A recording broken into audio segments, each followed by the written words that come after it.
خانم آقایان، دوستان عزیز، جمع امروز ما برای شرکت در مراسم بزرگداشت استاد شجاع‌الدین شفاست. این مراسم وزارت فرهنگ فرانسه در این مکان با شکوه ترتیب داده تا از مقام فرهنگی بین‌المللی استاد تجلیل بشه.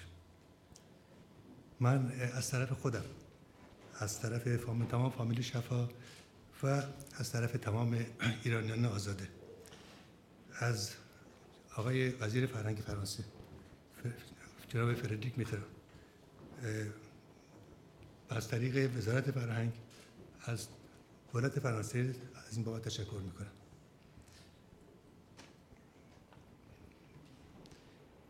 برنامه اجرایی مراسم در دست همتون هستش.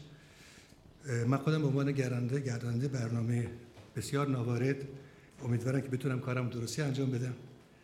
از همین حالا امیدوارم که از اشتباهاتی که در جریان برنامه پیش اومده، از اشتباهاتی که در چاپ مطالب که مقدار زیادی خود من تهیه کردم حتما مقدار زیادی غلط داره، اینا رو به ندیده بگیرید خواهش میکنم. و اگر خود من در ضمن صحبت در چند جایی به خاطر مسئله احساسی خود صدام عوض شد، اونم ندیده بگیرید. امشب ما شانس اینو داریم که هم آقای وزیر فرهنگ فرانسه تشریف میارن برای صحبت و هم آقای رضا شعبانی ایران که الان تا چند لحظه دیگه تشریف فرما میشن. موقعی که تشریف میارن من خواهش میکنم که همه طبیعتاً برای احترام به ایشون هم به آقای وزیر بلند بشید و ازشون استقبال بکنیم. بعد به ترتیب کسایی که صحبت خواهند کرد امروز چون وقتمون خیلی کمه به خاطر مسائل محدودیت‌های برای وزارت خونه، چون برنامه دیگه بعداً هستش، خیلی فشرده و کوتاه خواهد بود صحبتی که ما اینجا خواهیم کرد در جمع.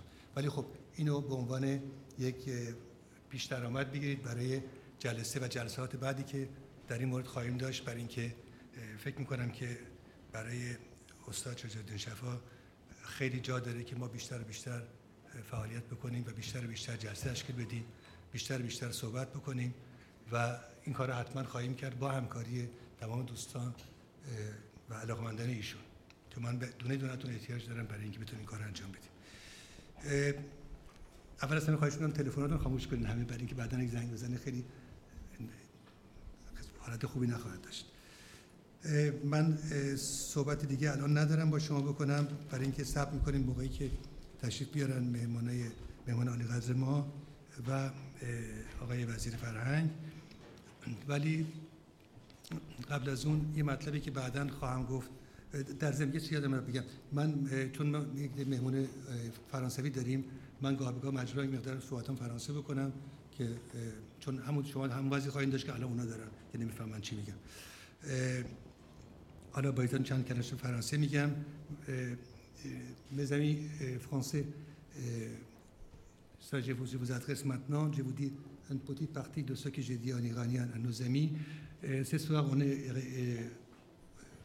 tous ici pour rendre hommage à la mémoire de Shuja'aldiin Shafa.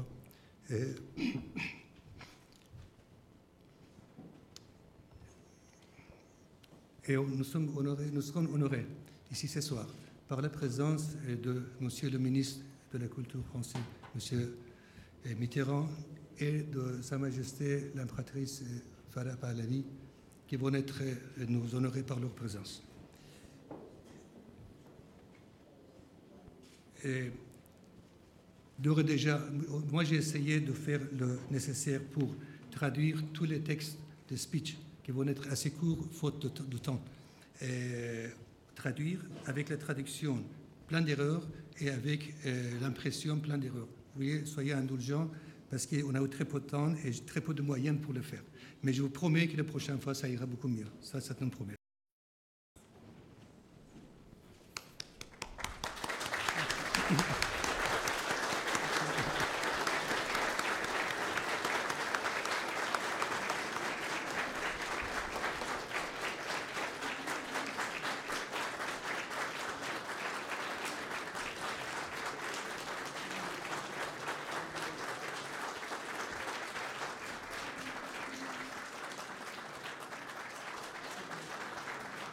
Tout d'abord, je souhaiterais remercier à nouveau Monsieur le ministre pour votre présence, pour votre accueil et pour nous avoir permis d'organiser cette soirée.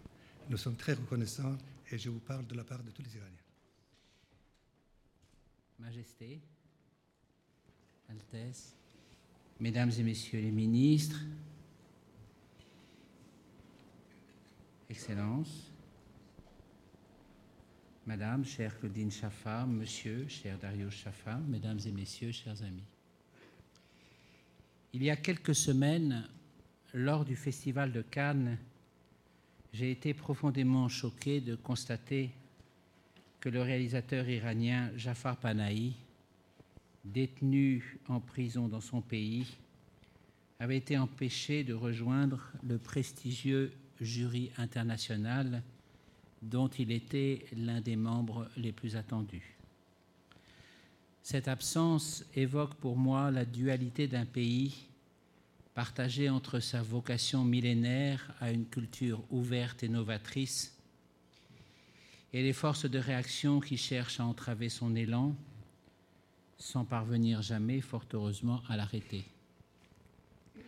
Je nourris depuis longtemps, comme tous les Français, une admiration profonde pour ce pays ancestral, pour cette terre pétrie d'histoire et de culture qui n'a cessé de fasciner, en particulier en France, ces grands voyageurs orientalistes comme Jean Chardin, ces grands philosophes des Lumières comme Montesquieu et ses immortelles lettres persanes, ou plus récemment de grands esprits tels Louis Massignon. Une tradition de curiosité avide pour cette culture nourricière qui se perpétue aujourd'hui encore dans nos universités, dans nos plus grandes institutions telles que le Collège de France. Je rappelle d'ailleurs que Sa Majesté est membre de l'Institut et que nous en sommes, depuis qu'elle fut désignée pour être membre de l'Institut, particulièrement fiers. À cette tradition française répond en Iran une lignée de très grands esprits, dont Shojeddin Shaffa aura été l'une des figures les plus emblématiques et les plus marquantes. Aussi est-ce pour moi un grand honneur de rendre hommage aujourd'hui, en mon nom personnel, mais aussi au nom de la France, sa seconde patrie de cœur, et en présence de Sa Majesté, de rendre hommage donc à cet immense humaniste de la culture iranienne et universelle, Shojeddin Shaffa, qui fut tout à la fois un érudit, un écrivain, un homme de lettres, un diplomate, un conseiller du souverain, un grand ministre des Affaires culturelles et l'un des plus fidèles serviteurs de l'État iranien. Dans l'un de ses splendides poèmes, l'un de ces fameux ghazals qui ont tant marqué la culture occidentale, le grand poète persan Hafiz écrivait que le palais de l'espoir est étrangement fragile. Et pourtant, Shojeddin Shaffa n'a jamais baissé la garde de l'espoir.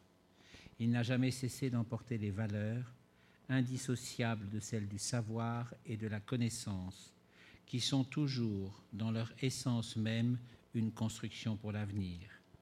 Dans cet avenir que postule le travail des savants et l'œuvre des poètes, les frontières sont comme abolies par les innombrables passerelles que jettent l'amour des mots, des émotions rares et le partage des idées.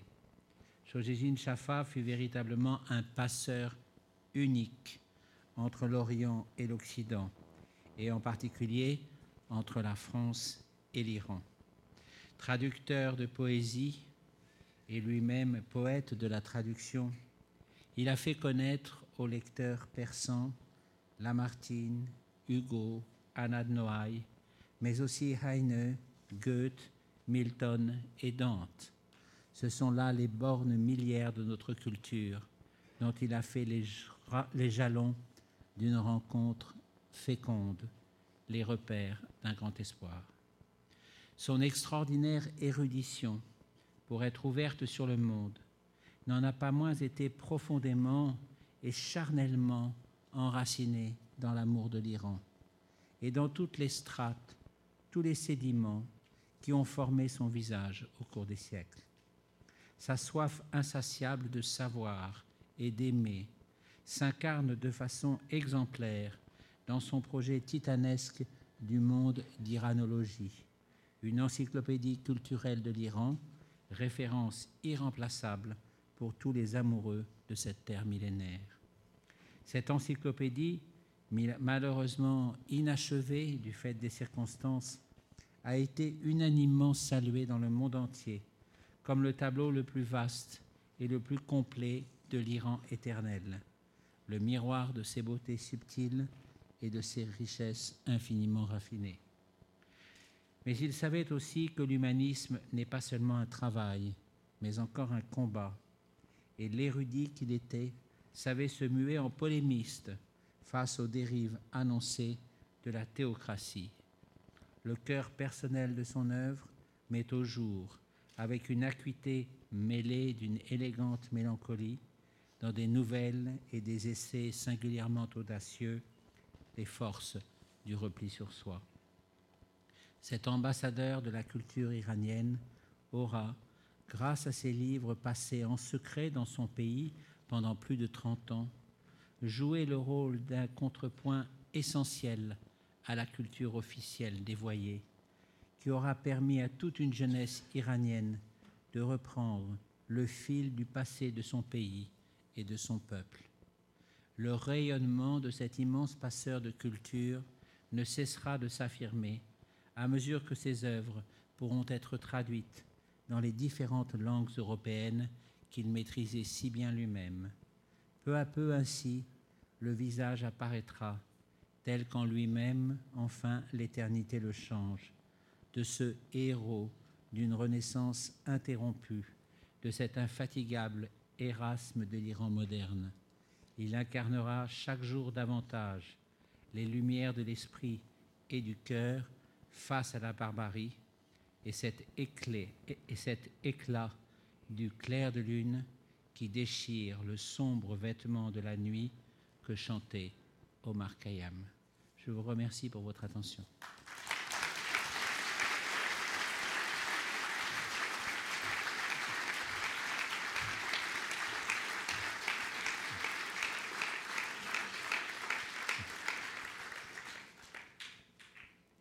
Monsieur le ministre, je crois que vous avez touché le cœur de tous les Iraniens.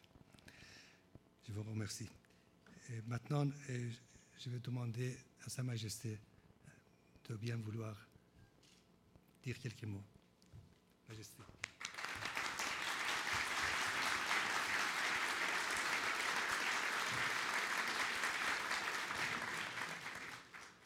Monsieur le ministre, je voulais vraiment du fond de mon cœur vous remercier de ma part et de la part de beaucoup de personnes ici présentes pour avoir permis que nous soyons réunis cet après-midi à la mémoire de Shojaiddin Shafa.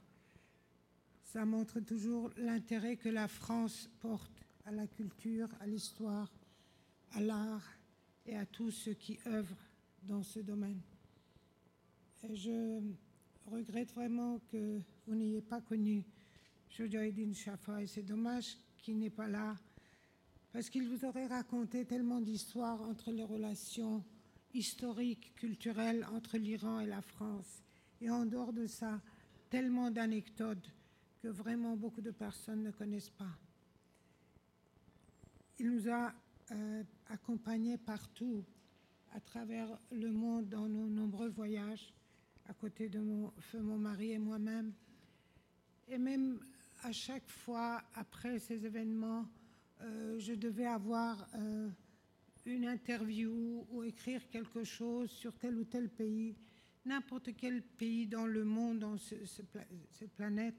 Je demandais à M. Shafa, est-ce que vous pouvez me dire la relation qu'a eu l'Iran avec tel ou tel pays? Il disait, donnez-moi 24 heures. Et 24 heures après, il avait toujours une histoire.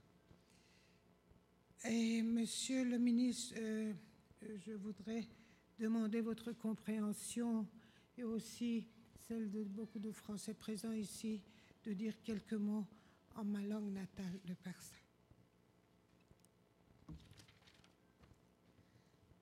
امشب همه ما در این مکان جمع شده ایم تا در مراسم بزرگداشت استاد شجاع‌الدین شفا شرکت کنیم. او مردی بزرگ و میهن پرستی بود که با زحمات و نوشته‌هایش ایرانیان و جهانیان را با فرهنگ و تمدن چندین هزار ساله میهنمان آشنا کرد و تحقیقات ارزنده‌ای درباره روابط فرهنگی ایران با ممالک دیگر دنیا انجام داد که امیدوارم روزی به چاپ برسد و ایران شناسان آن را ادامه دهند. او با وفاداری به افکار و باورهای میهن پرستانه اش به صمیمانه ترین شکل ممکن در راهی دشوار قدم برداشت و از خود کتاب‌ها و پژوهش‌هایی به جای گذارد که در خور یک نویسنده بزرگ است. کتاب جنایت و مکافات همزمان با ارائه تصویری روشن و واقع بینانه از دوران پادشاهی اعلیحضرت محمد رضا شاه پهلوی با دیدی موشکافانه از قدرت‌ها و منافعی صحبت می‌کنند که اتحاد آنها باعث روی کار آمدن رژیم واپسگرای امروز است. او از احترام و اعتماد همسر فقیدم و خود من همیشه برخوردار بود. آثار و نوشته‌های گرانقدر شجاع‌الدین شفا یاوری با ارزش برای نسل جوان امروز و فردای ایران است. نسل‌هایی که سرنوشت ایران به دست آنها ترسیم خواهد شد. روانش شاد باد.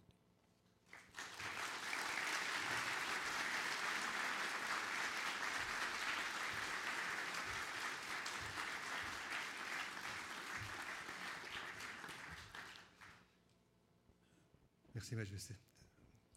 خیلی تشکر میکنم از صحبت‌های شما.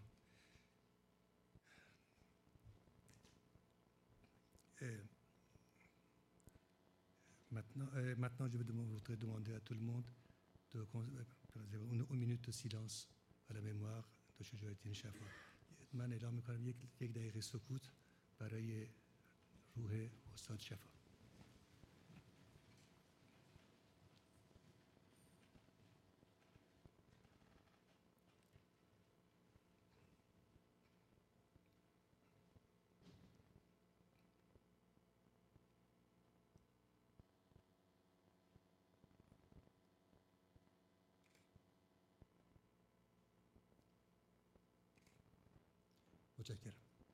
Merci. En programme ce soir, maintenant, on a une projection de diaporama اون وی. نمایش یک دیاپورامای کوتاه به اسم یک زندگی در مورد زندگی استاد شجاع‌الدین شفا.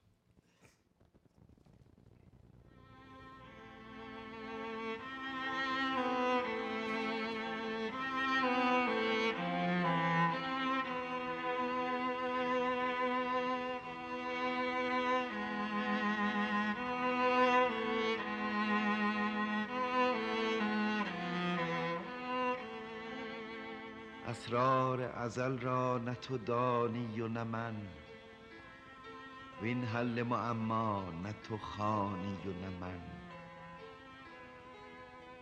هست از پس پرده گفتگوی من و تو، چون پرده برافتد نه تو مانی و نه من.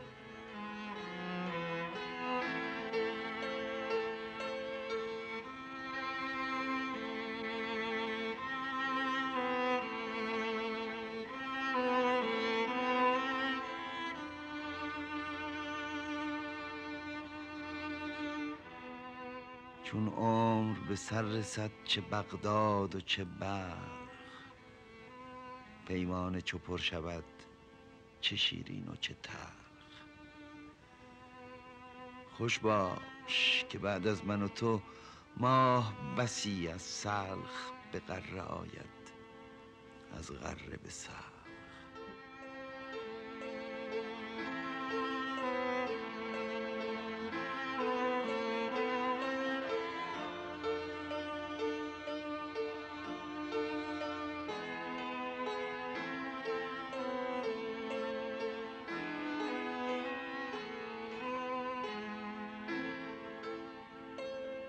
چون آمدنم به من نبود روز نخست، وین رفتن بی مراد عزمیست درست. برخیز و میان ببند ای ساقی چست، کاندوه جهان به می فرو خواهم شست.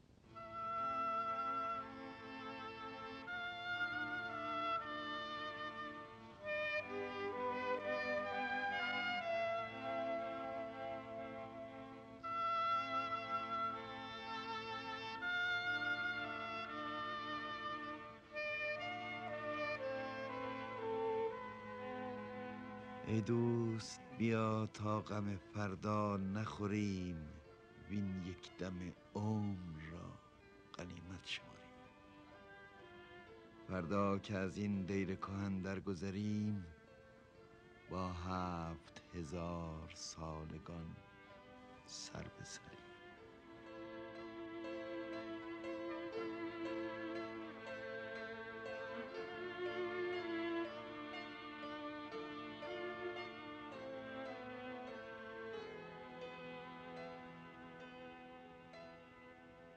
این قافله عمر عجب می‌گذرد،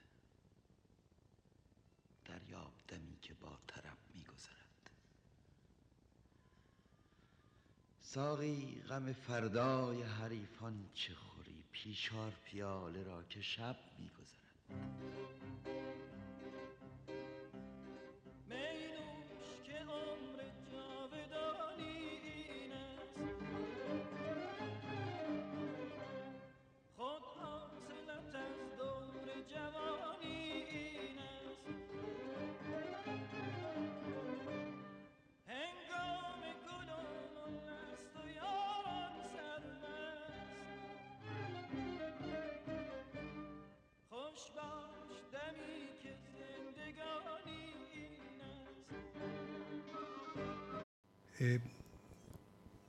در اینجا یک پیامی خوانده میشه مربوط به عموی من دکتر شاهدین شفا که به خاطر مریضی نتونستن بیان.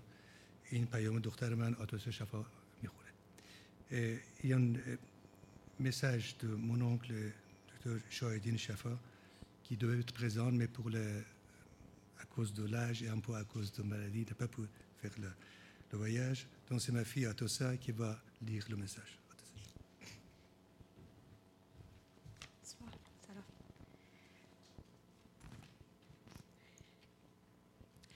دوستان و سروران گرامی، متاسفم از آن که به علت بیماری نمیتوانم در مراسم بزرگداشت برادر عزیز از دست رفته‌ام شخصا شرکت کنم. برادر من نشان داد زمانی که عشق و علاقه به میهن عزیزمان ایران در میان باشد، میتوان حتی در سنین بالا دانش و سواد و شجاعت را به کار گرفت و با نیروهای جهل و خرافات به مبارزه پرداخت. آثاری که وی از خود به جای گذاشت همه نشان از احاطه بی‌نظیر او به امور تاریخی و سیاسی و مذهبی دارد و خوشبختانه این آثار ارزنده در روشنگری جوانان کشورمان که علیه خرافات و واپسگرایی به مبارزه مقدسی دست زده‌اند نقش مهمی بر عهده داشته‌اند.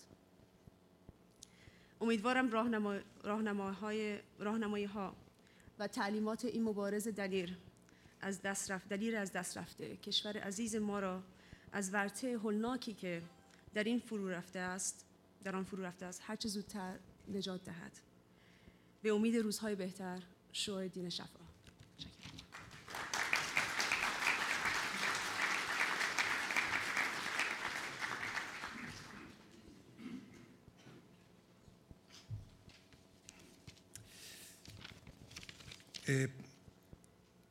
اکنون من دعوت میکنم از آقای پروفسور لوکوک استاد دانشگاه و ایرانشناس که یک پیامی درست کرده مطلبی برای استاد شفا که بیان اینو اجرا بکنن.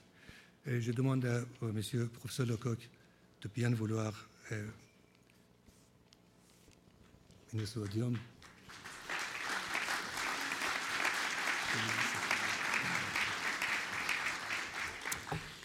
Majesté, Monsieur le Ministre, Madame, Mesdames et Messieurs, بگفتین او شد روزگارش به سر زمان گذاشته نیاید به بر یکی دخمه کردند از شیز و عاج بیاویختن از برگاه تاج همی بودش از گنج و از رنج بر بدیدان پس نوش و تریاک زر اگر بودن این است شادی چراست شد از مرگ درویش با شاه راست بخور هر چه داری و بر بد مگوش زگیدی به مرد خرددار گوش. Ainsi dit-il, et à la fin, sa chère vie le quitta. Le fruit de tous ses actes ainsi se passa.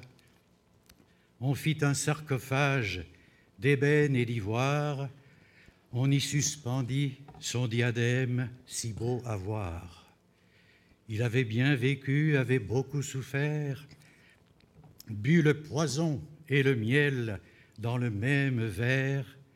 S'il faut vivre ainsi, à quoi bon la joie? Devant la mort, le pauvre est l'égal du roi. Mange ce que tu as et ne fais pas de mal. Prête l'oreille au sage, tu seras son égal. Il est des souffrances qui nous guettent sournoisement dans la vie et qui, lorsqu'elles surviennent, nous rappellent impitoyablement la brièveté de l'existence humaine dans ce monde transitoire, cette grande foire aux illusions, comme l'a si souvent écrit Ferdowsi. La mort d'un parent, d'un ami ou d'un homme que l'on estime est une de ces souffrances qui éclatent tout à coup quand on ne l'attendait pas, comme un orage d'été dans un ciel jusque-là serein. Mais cette souffrance ne vient pas seule. Elle fait surgir un cortège de souvenirs que l'on croyait assoupis, que l'on croyait à jamais enfouis dans les entrepôts obscurs de la mémoire. C'est le passé qui revient soudain à l'esprit, avec le regret de n'avoir pas pu fréquenter plus souvent celui qui est parti, avec l'amertume d'un monde qui ne reviendra jamais plus, avec la nostalgie d'une amitié que l'on ne connaîtra plus. Cette deuxième souffrance est sans doute plus vive, plus lancinante encore que la première. Elle s'y ajoute comme une deuxième peine que rien n'effacera. Les hommes passent, mais les cultures peuvent aussi disparaître, sauf s'il se trouve quelques hommes éclairés qui consacrent leur trop brève vie à leur donner la boisson d'immortalité, leur assurant ainsi cette vie éternelle à laquelle l'homme ne peut prétendre. Shojaiddin Shafa était un de ces hommes à qui l'âme de la culture iranienne doit sa pérennité. J'ai connu M. Shafa il y a 40 ans alors que jeune chercheur, je venais d'arriver en Iran pour étudier le persan et les dialectes iraniens. Lors de notre première rencontre, j'ai tout de suite compris que le destin m'avait mis en présence d'un de ces hommes qui ne vivent pas de la culture, mais qui vivent pour elle. Puis le destin nous a séparés, les événements tragiques que personne ne voyait venir nous ont éloignés, mais sans jamais rompre nos relations, hélas, trop peu fréquentes. Le lien qui nous reliait était les Acta Iranica, une série fondée par M. Chaffa et qui est consacrée à tous les aspects de la culture iranienne. Elle compte aujourd'hui plus de 50 volumes. La culture iranienne offre aux philosophes de l'histoire un exemple remarquable de ces paradoxes peu fréquents dans la destinée du monde. Elle rappelle le mot fameux d'Horace à propos de la culture grecque. La Grèce, envahie par les Romains, sut captiver son vainqueur par la qualité de sa civilisation. L'Iran, qui ne fut pas épargné par les invasions étrangères, non seulement sut toujours préserver sa culture, mais il nourrit aussi généreusement celle de ses puissants voisins. À l'ouest, dès l'aube de son histoire, l'Iran donnera au Proche-Orient, ravagé par un despotisme 2 fois millénaire, son premier souverain humaniste, Cyrus, qui mit fin à la captivité de Babylone et qui permit à tant de peuples de retrouver leur dignité. Les Grecs unanimes salueront en lui le roi sage et magnanime. Les Hébreux l'appelleront loin du Seigneur. Il était légitime que les premiers volumes des Acta Iranica lui rendent un vibrant hommage par la voix des iranisants de nombreux pays. Du temps de Cyrus à une de ces époques qui nous étonne encore aujourd'hui et que Karl Jaspers appellera l'époque axiale, apparut dans les riches oasis de l'Est iranien un prophète qui allait incarner la sagesse orientale depuis Platon jusqu'à la flûte enchantée. Zarathustra, Zoroastre pour les Grecs, fit dans la sphère du religieux ce que Cyrus faisait en politique. Il éloigna les hommes du conformisme et du ritualisme pour les ramener à l'essentiel, la distinction entre le bien et le mal. Il enseigna la résurrection des corps et inventa aussi un système théologique original, un peu oublié de nos jours, où l'on parle pourtant beaucoup de religion, le dualisme, qui se situe entre le foisonnement débridé et incohérent du polythéisme et l'indifférence du Dieu unique dont se plaignait tant le pauvre Job. Le judaïsme post-exilique et le christianisme naissant sauront en bénéficier. Que dire de l'influence iranienne sur la jeune civilisation arabe en formation et sur le développement de l'islam? On peut la mesurer en lisant l'extraordinaire synthèse que M. Chaffa a publiée en espagnol, De Persia a la España musulmana, la historia recuperada. Il faudrait trop de temps pour évoquer ici la splendeur de la poésie persane en Inde à l'époque du somptueux empire moghol. Qu'il me soit permis toutefois de rappeler la subtilité et la grâce d'une poésie qui a tant influencé les littératures des voisins de l'Iran. M. Chaffa avait souhaité voir le livre des rois de Ferdowsi traduit en français. Le destin lui aura refusé cette ultime satisfaction, mais il viendra un jour où, du haut du paradis des justes chanté par Zarathustra dans ses gathas, il lira enfin, dans une langue qu'il aimait, ce grand poète dépositaire du glorieux passé de l'Iran, et qui réconcilie tous les Iraniens que bien des choses séparent parfois. En terminant la rédaction de ces quelques lignes, je me suis tout à coup rappelé, avec quelques présomptions sans doute, avec quelque vanité certainement, l'éloge funèbre prononcé par Périclès en l'honneur des premiers Grecs tombés au cours de la guerre du Péloponnèse. En fait d'éloge des Grecs, c'est celui de la culture grecque que fait le grand homme politique. Et nous, en faisant ici l'éloge du défunt, n'est-ce pas aussi celui de la culture iranienne que nous faisons, tant les deux se confondent? Les héros de Firdowsi, comme les héros d'Homère, gagnaient l'immortalité par la gloire obtenue au combat.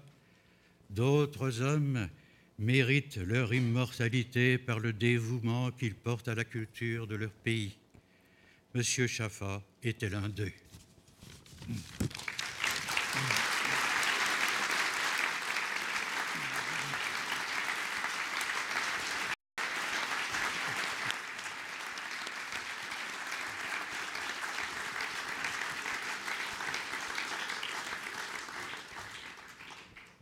Merci, professeur Lecoq. Et maintenant, c'est le moment de Monsieur Hadi Khorsandi, écrivain, poète et humoriste iranien, de venir. Je l'invite de venir ici, de dire quelques mots. Et ça va être forcément, comme il s'agit de humour, ça va être forcément l'Iranien pour les Iraniens. Je demande excuse à nos amis français pour quelques minutes, ce qu'il va le dire, parce que ce n'était pas facile pour moi de le traduire, bien sûr. Mais bon, je pense qu'ils vont le comprendre. آقای هادی خورسندی.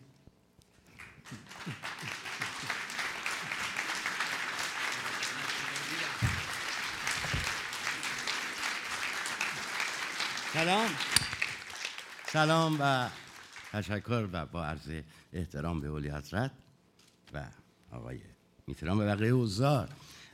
در واقع من با عجله لندن آمدم و اون شبی که قرار بود که من خلاصه از اون چی که میخوام بگم به داریوش خان بگم که بدونن من برای اینکه حتما دعوتم بکنن و پشیمون نشن یک سری چیزایی گفتم که من میام اونجا راجع به نقش آقای شفا در ادبیات ایران و آقای داریوش خان برای سخنران بعدی یه لیوان آب بذارید اینجا، چون گفتین اگر نقصی بود بگید. مقدار زیادی من گفتم داد سخن خواهم داد، تلفنی به ایشون، قافل از که اینا همه رو یادداشت میکنن اینجا که خورسندی میخواد بیاد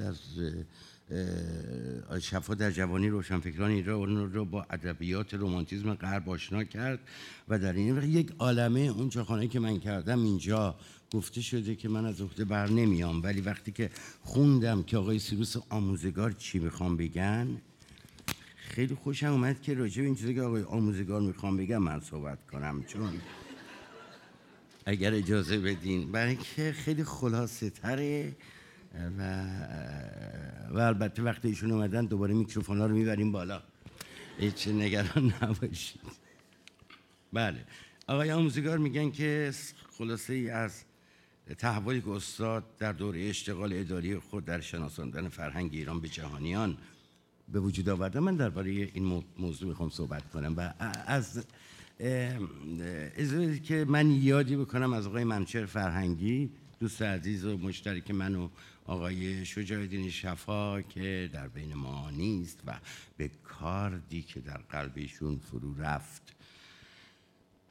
2 سال پیش ایشون از این دنیا رفتن.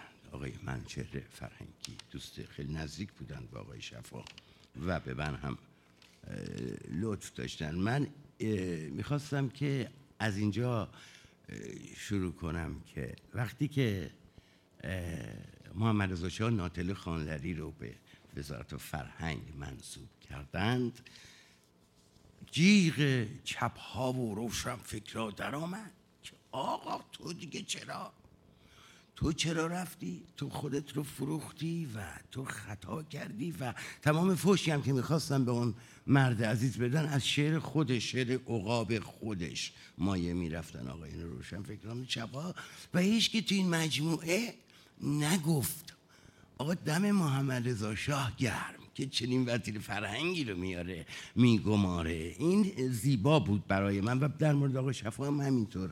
به گمان من اگر بقیه دولت مردای روزگار شاهنشاه فقید به صلابت و قدرت شفا بودند و دانایی شفا در رشته کار خودشون، وضع ما حداقل وضع من الان آقای امینی الان بهتر از این بود که هست، نه؟ خب عرضم به خدمتتون که نمیخواستم که اینها رو بگم و میخواستم یک سروده خیلی خوب خودم رو، یه سروده خوب دارم من که الهام گرفتم از کتاب آقای شفا، از کتاب بیضه و خونبها و میدونید که و چون مفصله من این رو به احترام حضار نمیخونمش. خیلی متشکرم.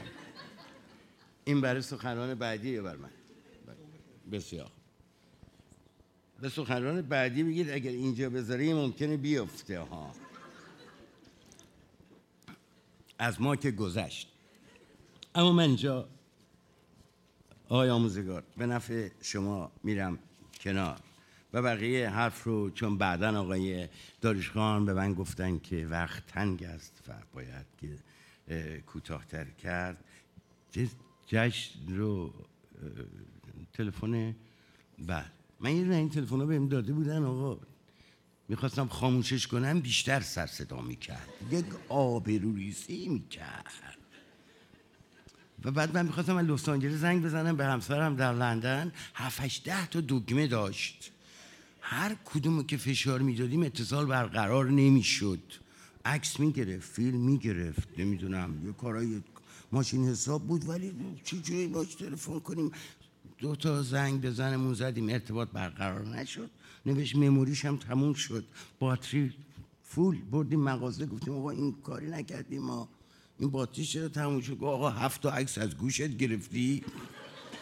نیم ساعت هم از سوراخ گوشت فیلم برداری کردی، من دیدم که حالا من باز ناخونک میزنم آنچه که آقای آموزگار میخوام بگن و اینجا بحث رو تمام میکنه. آقای آموزگار میخواهند بگویند در آخر کلامی چند در فعالیت برون مرزی استاد شفا و تأثیر آن در جوشش اخیر جامعه جوان ایران. من گفتم چرا اینو جمعه نوشتن، جامعه است. من نگفتم، فکر کردم که تظاهرات روز جمعه منظورتون بوده و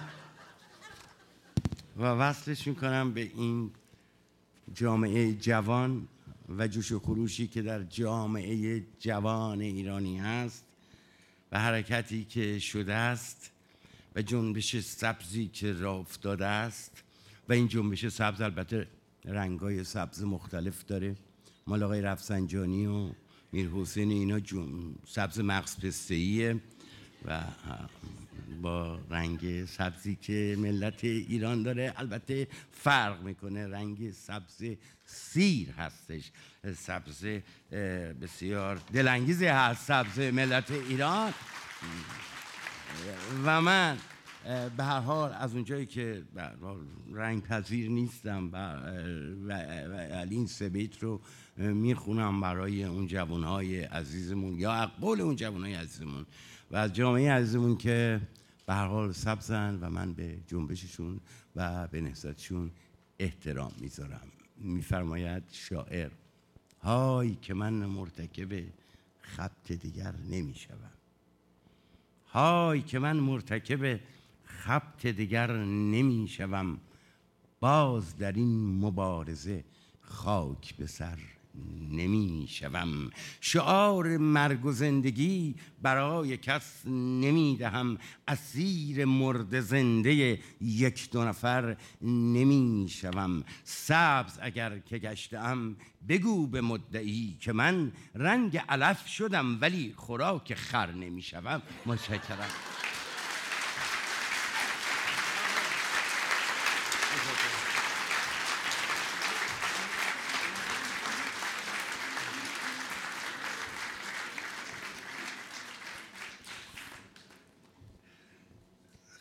خیلی با تشکر از آقای خورسندی برای این شعرشون و merci encore nos amis français qui ont sans comprendre les mots mais ils ont partagé un tout petit peu le moment.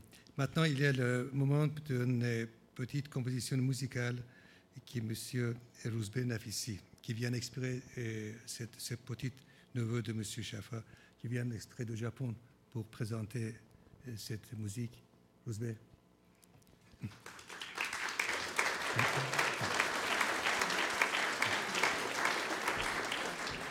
La musique s'appelle Pour mon oncle, Baray Amouya.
یاد جشن هنر شیراز بخیر. Maintenant, je vais bousculer un tout petit peu l'ordre prévu et je vais demander à ma belle-mère, Madame Claudine Schaffer, de venir au tribun. من یه خورده برنامه رو تغییر دادم، از خانم کلودین شفا خواهش میکنم بیان اینجا و چند کلمه صحبت کنم. متن فارسی رو طبیعتا هست.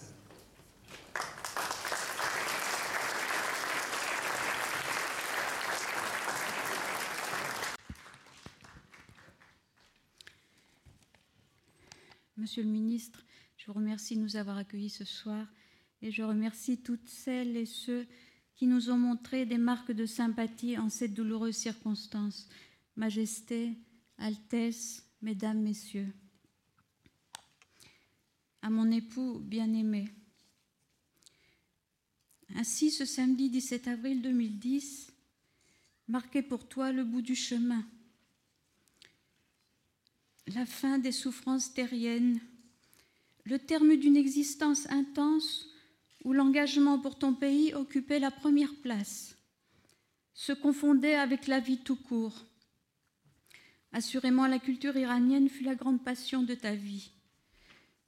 Tu n'eus de cesse de la célébrer, de promouvoir son rayonnement, d'aider ses savants et artistes. De tes 60 premières années, il reste pour les amoureux de la langue persane une magnifique et foisonnante œuvre littéraire au style incomparable, une collection ô combien précieuse des Acta Iranica qui fut l'un des multiples événements culturels que tu avais voulu pour les célébrations du 2500e anniversaire de la fondation de l'Empire perse. Il reste un projet de grande bibliothèque dans lequel tu t'étais investi depuis de nombreuses années et que la révolution islamique figea au seuil de sa construction. Tu as pu te consoler en demandant que ce projet vive dans d'autres murs, en l'occurrence ceux de la grande bibliothèque d'Alexandrie en Égypte. Il reste le monde d'Iranologie, encyclopédie culturelle de l'Iran, que tu portas toujours en toi, inachevé à ton grand regret. Les forces et le temps t'ont manqué. En 1979, aux 2/3 de ta vie, c'est tout naturellement que tu trouvas refuge en France, ta deuxième patrie de cœur, là où tu avais étudié jusqu'à l'occupation de Paris par les troupes nazies. La tragédie iranienne, le déchirement de l'exil ne t'anéantirent point. Tu ne regardais jamais en arrière. Au contraire, cela t'insuffla une énergie nouvelle. Avec ta plume pour seule arme, tu entamas un combat de 30 ans contre l'obscurantisme qui devint ta raison d'être. Au fil des livres, tu laissas entrevoir à tes compatriotes les réalités enfouies sous le poids des traditions politico-religieuses. À ce titre, nombre d'Iraniens considèrent ces années françaises comme celles qui auront permis un regard nouveau sur leur société. Aujourd'hui, un peu partout dans les médias iraniens, tes amis s'expriment, tes ennemis aussi. Les grands hommes ne laissent jamais indifférents. J'imagine que ces quelques lignes de personnes connues ou inconnues t'auraient fait chaud au cœur. Ils représentaient la réunion des plus belles valeurs si riches et si lointaines de l'Orient et de l'Occident. C'était le symbole d'un être debout, digne et courageux, tolérant mais critique, intelligent et plein d'humour. Il nous élevait l'âme rien qu'à l'écouter, avec son sourire tellement modeste et gentil. Comme tous les grands hommes, humanistes et savants, sa pensée persistera vivante et nous éclairera dans la recherche de la vérité et de la liberté. Ses efforts pour la défense de la culture iranienne et de son héritage sont gravés à jamais dans nos mémoires et dans l'histoire de l'Iran. Sa perte est une perte pour l'Iran. L'œuvre de votre époux représente un legs glorieux et rédempteur à l'immense héritage culturel de l'Iran, agressé par le plus obscurantiste fanatisme. Puisse la culture que tu as si ardemment défendue se constituer en rempart contre les doctrines de temps révolus. Jusqu'à ton dernier souffle, cela resta ton vœu le plus cher. Tu étais un passeur d'histoire, un homme bon et intègre, fidèle à ses idéaux. Tu étais un humaniste. C'était ta seule richesse, la plus grande des richesses. Tu me manques terriblement. از شما خواهش میکنم که دست بزنید برای این مرد بزرگ تاریخ ایران.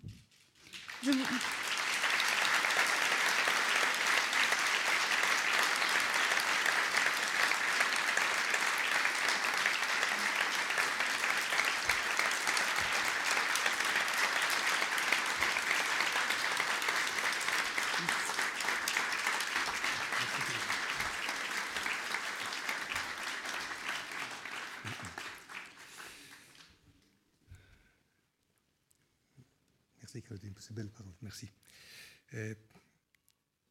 Je demande maintenant à M. Cyrus Amouzegar de bien vouloir venir à tribune pour dire quelques mots en iranien. M. Amouzegar va dire quelques mots très rapidement en iranien, mais l'essentiel de ce qu'il va dire, c'est écrit déjà en quelques lignes, comme M. Rostandi a précisé, très très court, écrit en français.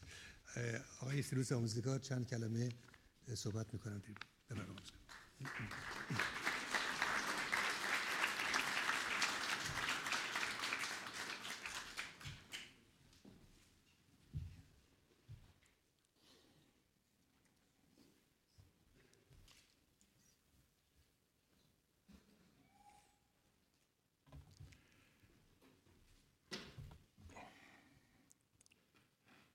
Contre la grande gentillesse de Monsieur le ministre qui a organisé cette cérémonie pour nous, je devrais parler en français. Mais comme la plupart des gens ici présents sont iraniens et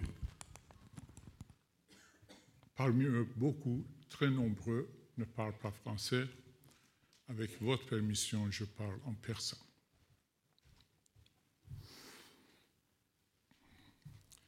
اولی حضرت والعزت خانم ها و آقایون، ما شاعر بزرگی داریم که نه تنها سمبل تفکر ایرانی است، بلکه اثر عمیقی روی تمام ایرانی ها در هر طبقه، در هر حدی از سواد، در هر حدی از توانایی های فکری اثر گذاشته. این شاعر بزرگ سعدی است و یک قصیده معروفی داره که تقریبا فکر میکنم همه میشناسن و یک سطر زیبای اون همینه، میگه که اون چه دیدی برقرار خود نماند، وین که بینی هم نماند برقرار. در این شعر لطیف البته پیام اصلی دل نبستن به روزگار هست، آزاد موندن، آزاده موندن، رها کردن تمام تعلقاتی است که ممکن است یک نفر رو به خاطر از دست دادنش بیازاره. ولی پشت سر این پیام اول یک پیام مهمتر وجود داره و اون تکراری است که در تاریخ وجود داره. هیچ حادثه‌ای در زیر این آسمان تازه نیست. هر حادثه‌ای که رخ داده است قبل از اون هم رخ داده. همه ما این رو میدونیم. وگرنه چطور میشد که ما بفهمیم این حادثه‌ای که رخ داده است دنباله همون حادثه قبلی است و اون حادثه قبلی دوام نیاورد و جاش داد به یک حادثه بعدی. ما را اغلب سرزنش میکنند که چرا در جامعه‌ای که تونسته کوروش پرورش بده ناگهان تاریکی ذهنی آنچنان عمیق اثر گذاشته است روی مردم که اسیر حکومتی شده اند که ناگهان 1400 سال به عقب پریده است. ولی فراموش میکنن که این حادثه حتی در اروپا هم رخ داده است. میشه نمونه های فراوانی آورد، ولی من به یک نمونهش اشاره میکنم که روی خود من اثر فراوانی گذاشته است.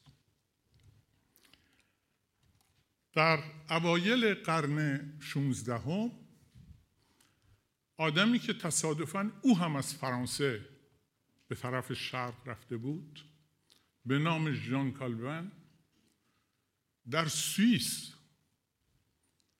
حکومتی برپا کرد به مراتب سیاه‌تر و تاریک‌تر از اون چی که این فاجعه رو بر سر ما آورد. شباهت‌ها حیرت انگیزه.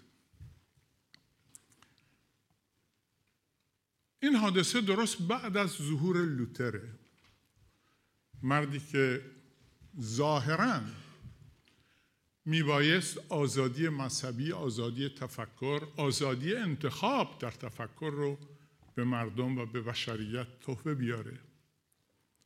به دنبال اون ژان کالوین درست دنبال همون تفکر آمد به یکی از سیاه‌ترین حکومت‌های ممکن رو در ژنو برپا کرد. Je finirai.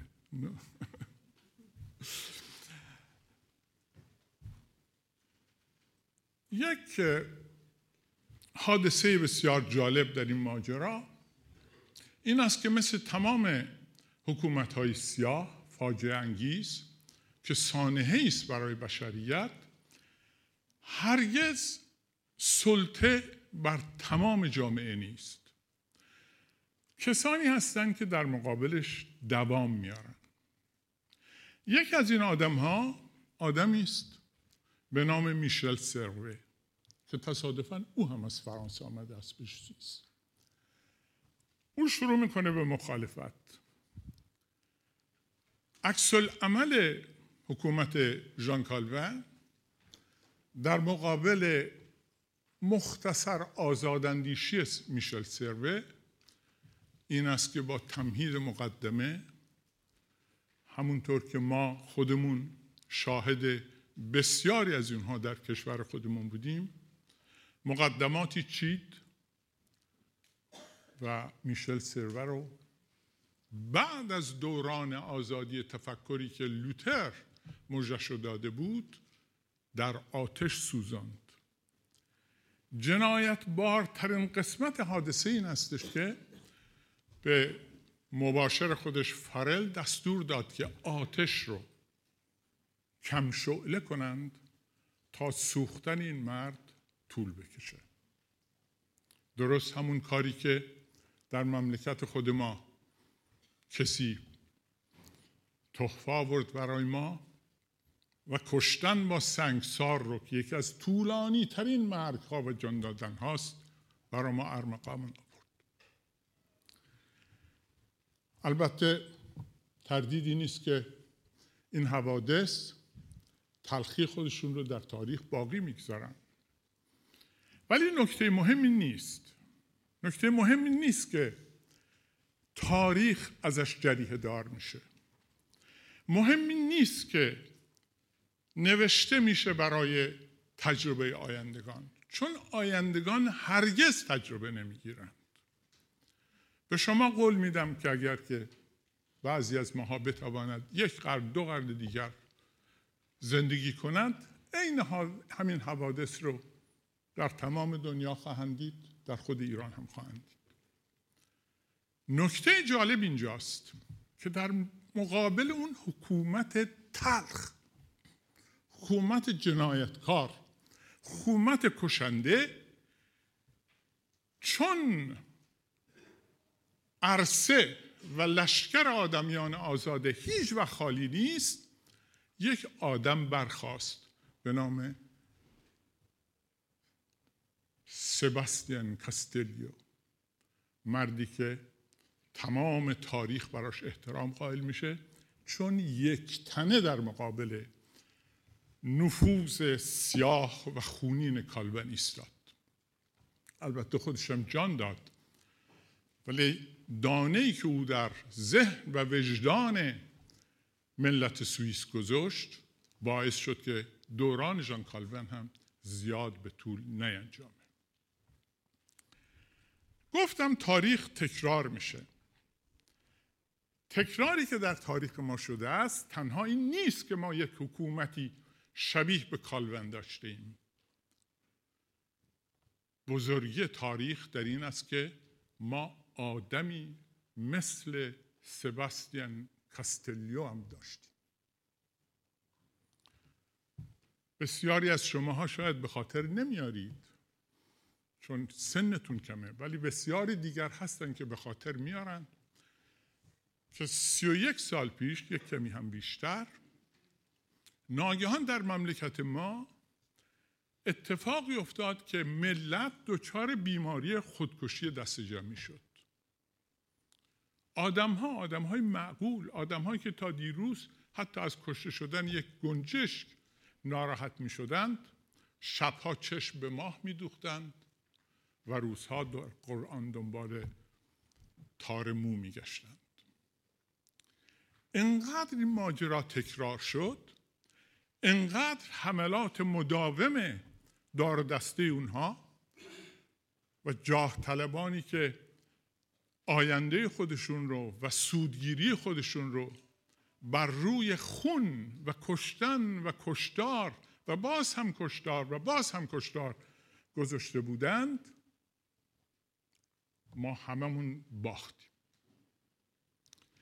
نه تنها باختیم، مسئله باختن زیاد مهم نیست.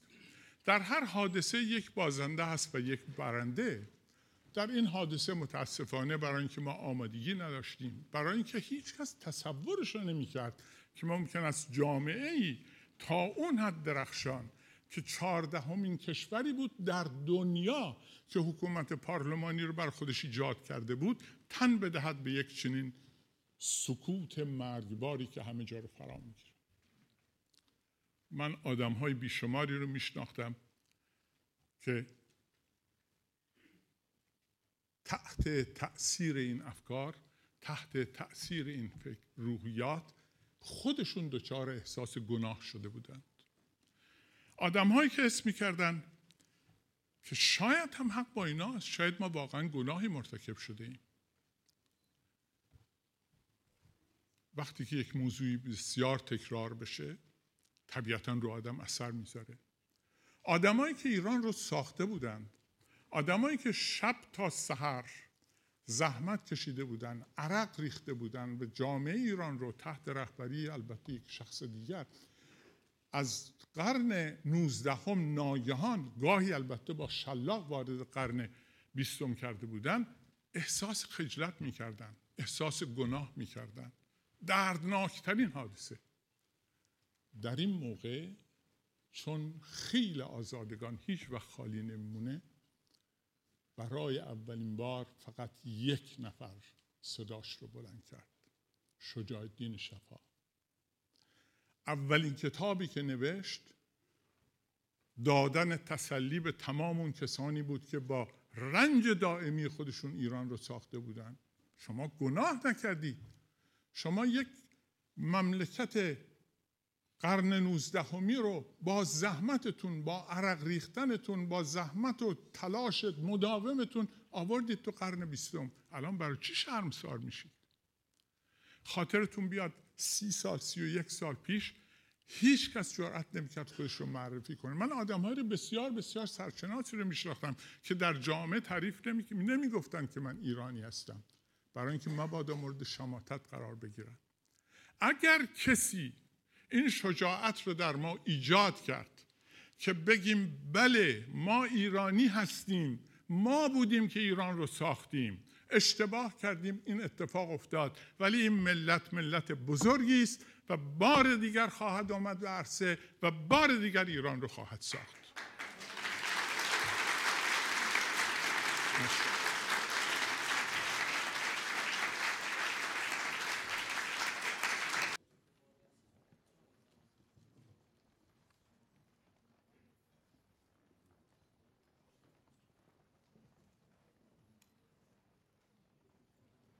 من این صحبت خودم رو قسم نصف اولش رو به فرانسه میگم نسل دوم فارسی که رعایت تعادل شده باشه.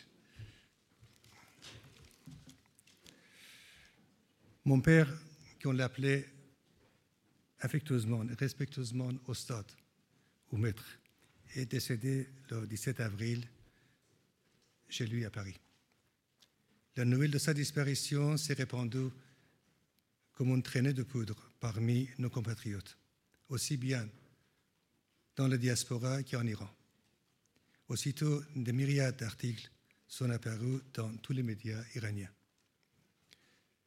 Chose étonnante et rare, la plupart ont été unanimes à reconnaître son immense érudition et son attachement à la défense des valeurs culturelles universelles de sa patrie.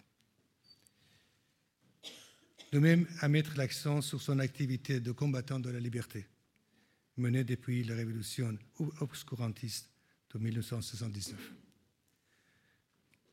Tant bien même certains avaient été sévèrement dénoncés par sa plume acerbe quand ils avaient dévié de droit chemin. Une question vient alors à l'esprit. Pourquoi de tels éloges? Il m'est difficile de répondre, moi, son fils.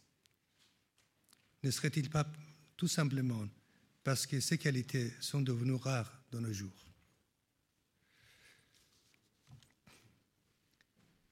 پدر من استاد شفا هر آنچه را داشت از مادی و معنوی یک جا در طبقه اخلاص گذاشت و به میهنش، به فرزندان میهنش و بالاتر از همه به فرهنگ میهنش که ضامن بقای ایرانی بوده و هست هدیه کرد.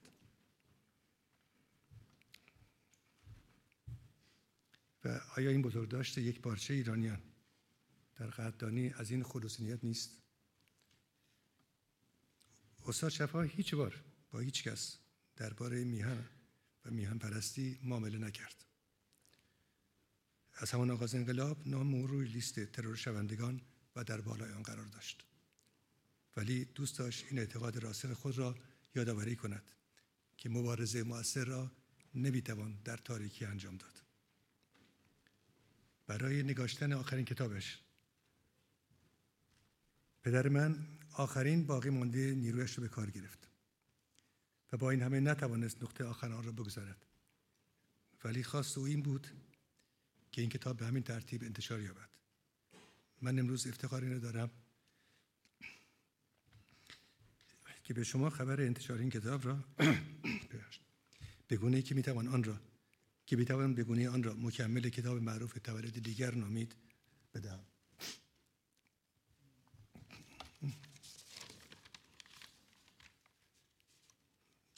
سخن او درباره دلیل نگارش این کتاب این بود که برای نجات ایران و ایرانیان فقط یک راه است: روشنگری، روشنگری و باز هم روشنگری.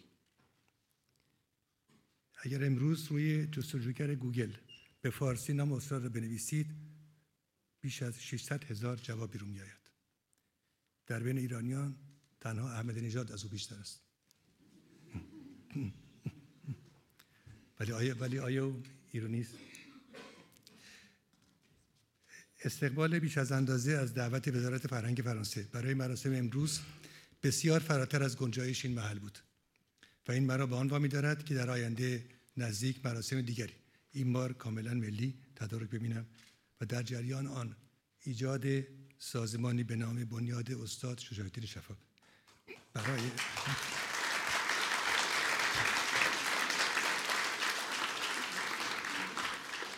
برای حمایت و گسترش فرهنگ ایران را اعلام نمایم. اطلاعات مربوط به این برنامه، محل و تاریخ آن در زمان خود روی سایت‌های رسمی ما که لیست آنها در جزوه‌های بیوگرافی در چوره اعلام خواهد شد. در پایان سخنانم می‌خواهم اشاره‌ای به یک شباهت شگفت‌انگیز تاریخ کشورمان بکنم. 1000 سال پیش کشور ما در خطر از دست دادن هویت ملی خود بود. امروز نیز این خطر به مراتب بیشتر است. در ایران ما همواره مردانی بزرگ برای دفاع از فرهنگشان که ضامن بقای ایران است قدم کردند و رنج 30 ساله بردند. 1000 سال پیش ابرمرد سخن ایران در پایان زندگی خود بانگ برداشت. بسی رنج بردم در این ثالثی، عجم زنده کردم بدین پارسی. و امروز مرد بزرگ دیگری را از دست می‌دهیم که 30 سال از عمر پرثمر خود را برای این گذاشت که پارسی عجم نشود. متشکرم.